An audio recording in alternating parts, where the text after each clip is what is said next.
de Dieu. Lorsque nous nous rencontrons, nous nous sommes rencontrés tels que nous sommes. Pour la gloire de l'homme ou bien la gloire de Dieu. Répondez-moi. Nous nous sommes rencontrés ici. Pour la gloire de l'homme ou bien pour la gloire de Dieu. Alors comme nous nous sommes rencontrés tous pour la gloire de Dieu et que la femme et la gloire de l'homme, doit disparaître. La gloire de l'homme doit être couverte pour que la gloire de Dieu brille. Est-ce que nous pouvons comprendre?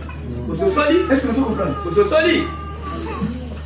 Je sais que c'est un chapitre très difficile. Je ne sais pas si vous avez compris. C'est compris? Parce qu'il commence à dire l'homme est la gloire de Dieu. La femme est la gloire de l'homme. Et comme l'homme est la femme, viennent pour la gloire de Dieu. Alors que la gloire de l'homme soit cachée. Que la gloire de Dieu brille.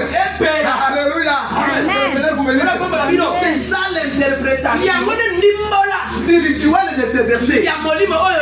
C'est faire disparaître la gloire de l'homme pour que la gloire de Dieu brille. Si la femme couvre la tête, c'est la gloire de l'homme qui est couverte. Si l'homme ose aussi couvrir la tête, il a couvert la gloire de Dieu. Alors il faut que la gloire de Dieu se manifeste et que la gloire de l'homme soit couverte.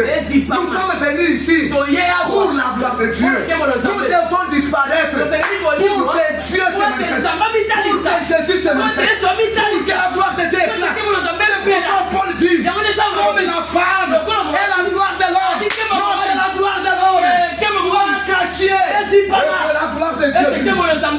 Seigneur, vous bénissez. Je vais donner une troisième raison. Je ne fais nulle part, je suis seulement ici. Lisez. Ancien Olivier va lire Rome toujours, 1 Corinthiens, chapitre 11, verset 10.